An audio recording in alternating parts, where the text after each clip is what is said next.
choose a place to paint, I like to find a place that gives the viewer a way in. There's something that I can use when I establish my relationship to the place, rather than a painting that's a vignette that is just a piece of an idea of the landscape that's disembodied from my actual relationship to it. So what I'm painting is my relationship to it.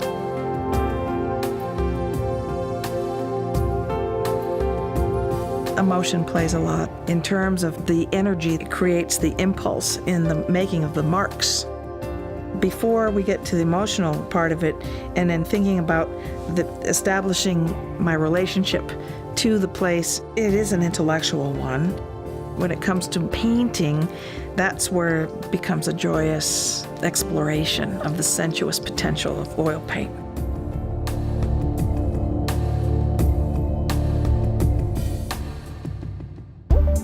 I came to New Mexico as a secular modernist.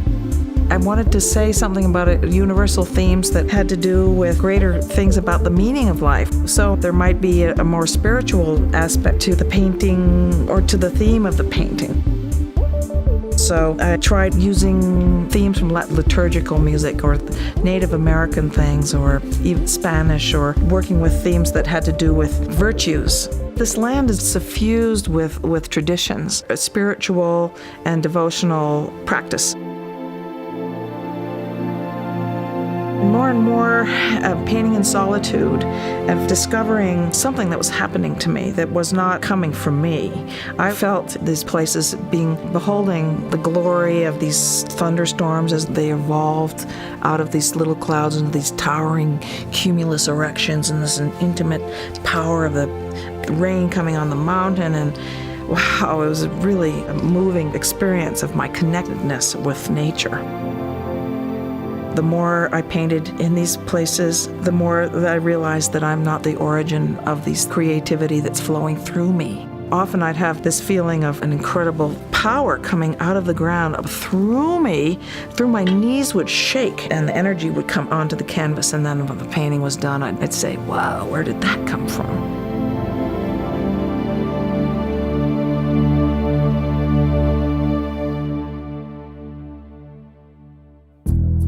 As far as my technique goes, all of my technical innovations have been solutions to various problems. I use my brush that I have discovered that if I put it on the very long handle, curbs my desire to focus on specific things that would create tightness or limit my freedom in terms of moving the paint.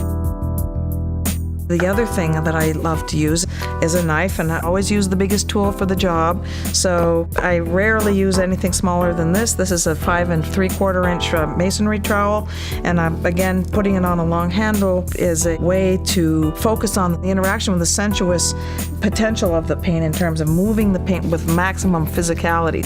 I think of it as extreme painting under most circumstances, and the more extreme the conditions, the more exciting it is, the more it's on the verge of changing. It's like the closer it is to the sun actually going below the horizon or clouds intervening.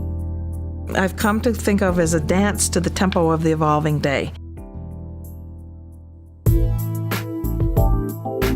On the bank of the Chama River, in this lovely canyon looking over the curve of this oxbow, it's carved through these colorful cliffs. And this place is one of my favorite places because every time it is different. I feel so energized, so much curiosity, so much desire to say something about these incredible colors and things that I'm seeing in the fast-moving, developing shadows as the sun plays so strongly on it. It teaches me.